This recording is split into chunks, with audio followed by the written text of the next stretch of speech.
किसी को मैथ अच्छा नहीं लगता, किसी को साइंस अच्छी नहीं लगती, कहीं इतिहास में दिमाग नहीं चलता, कहीं राजनीति भारी पड़ती है। बहुत सारे बच्चों के लिए पढ़ाई शुरू से ही बोझ बन जाती है। अब हम बनाएंगे पढ़ाई को आसान, अब हम पढ़ाएंगे आपके बच्चों को, अब हम आएंगे आपके गांव में, हम छठी से ही अच्छा बेस बनाना शुरू करेंगे। आपके गांव में ही आपके बच्चों को छठी से 12वीं तक इस प्रकार से पढ़ा देंगे कि पढ़ाई आसान दिखेगी, पूरे नंबर आएंगे और सरकारी नौकरी तो कम से कम लग जाएंगे। अच्छी शिक्षा ही सफल जीवन का आधार है। बिना समय गवाए अपने बच्चों को आईसीएस के साथ जोड़िए। 12वीं पास कर चुका है तो नौकरी की तैयारी के लिए, और 12वीं से नीचे है तो स्कूली शिक्षा के लिए। सिर्फ 3 मिनट बोलूंगा साथियों, सिर्फ 3 मिनट दिए गए हैं। मैं थोड़ा अपना परिचय दे दूं।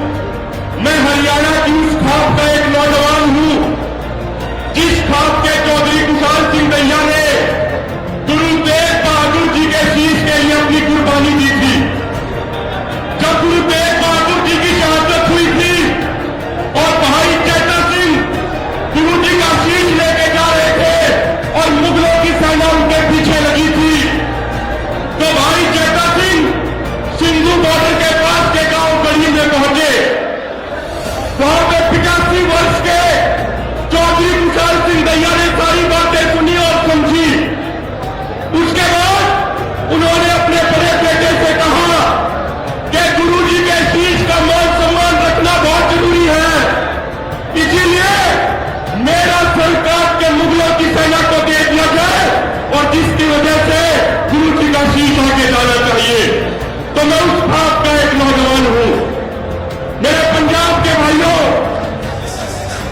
मेरे पंजाब के भाइयों, आपको एक विश्वास दिलाना चाहते हैं कि आज आप सिंगू और टिकरी बॉर्डर पे हरियाणा की धरती पर बैठे हैं।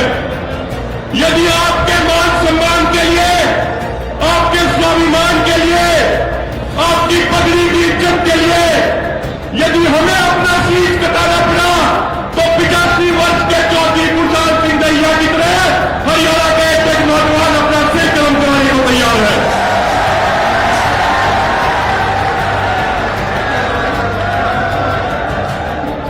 साथियों, आज से 90 साल पहले शहीद आजम भगत सिंह, राजगुरु सुखदेव ने इसलिए शहादत दी थी ताकि हर किसान को उसकी फसल का उचित मूल्य मिले, हर नौजवान के हाथ में रोजगार हो, हमारी माताएं बहनें सुरक्षित रहे और सभी धर्मों और जातियों के लोग मिलजुल के रहे। लेकिन हुआ ये कि 1947 में गोरे अंग्रेज तो चले गए, लेकिन उसके बाद काले अंग्रेज सत्ता में आके बैठ गए और यही कारण है कि पिछले 25 सालों में 20 लाख से अधिक किसानों ने आत्महत्याएं की हैं। हर साल हजारों नौजवान बेरोजगारी के कारण आत्महत्या करते हैं। हर साल हजारों माताओं बहनों के साथ रेप होता है और राजनीतिक पार्टियां धर्म और जाति के नाम पे लोगों को बांट के अपनी राजनीतिक रोटियां फेंकती हैं। साथियों, आप सबसे हाथ जोड़ के एक निवेदन करता हूं कि यदि हम सही मायनों में अपने शहीदों को श्रद्धांजलि देना चाहते हैं तो आज यहां से पढ़ करके जाए कि अपने जीवन की आखिरी सांस तक अपनी पूरी ताकत लगा देंगे और इस मुल्क को शहीदों के सपनों का भारत बना के रहेंगे। जब ये हम पढ़ करेंगे तो शहीदों को सच्ची श्रद्धांजलि होगी। साथियों, आज हमारा देश एक निर्णायक मोड़ पे खड़ा है। ये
में खड़ा है, रण के मैदान में खड़ा है।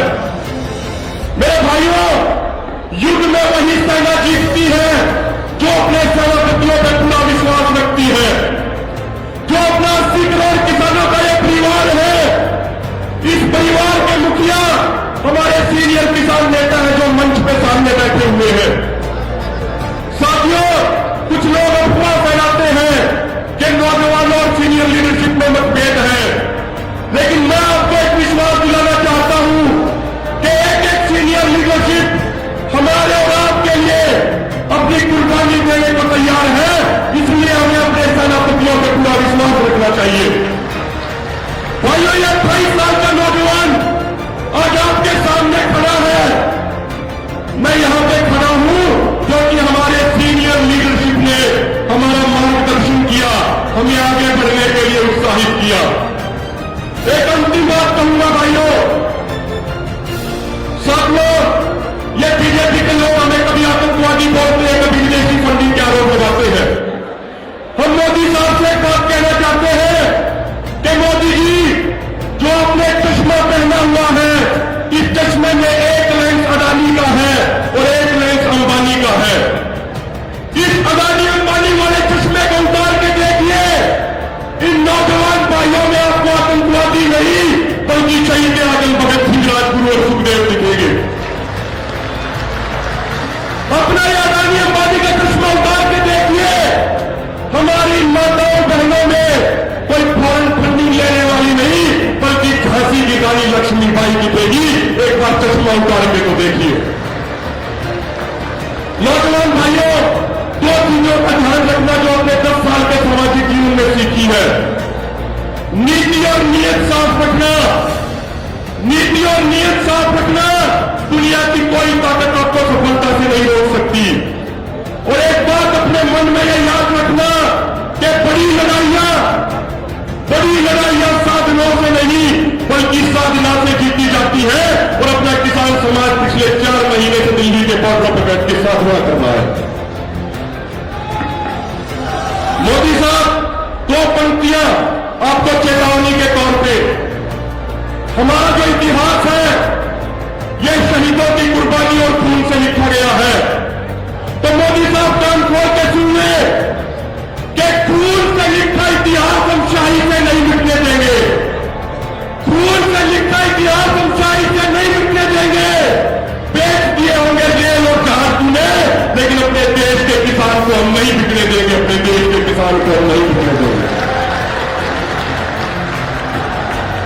भाइयों, कुछ नारे लगा दो। आपकी आवाज दिल्ली में बैठे हुए तानाशाहों तक पहुंचनी चाहिए और जिसकी रगों में किसान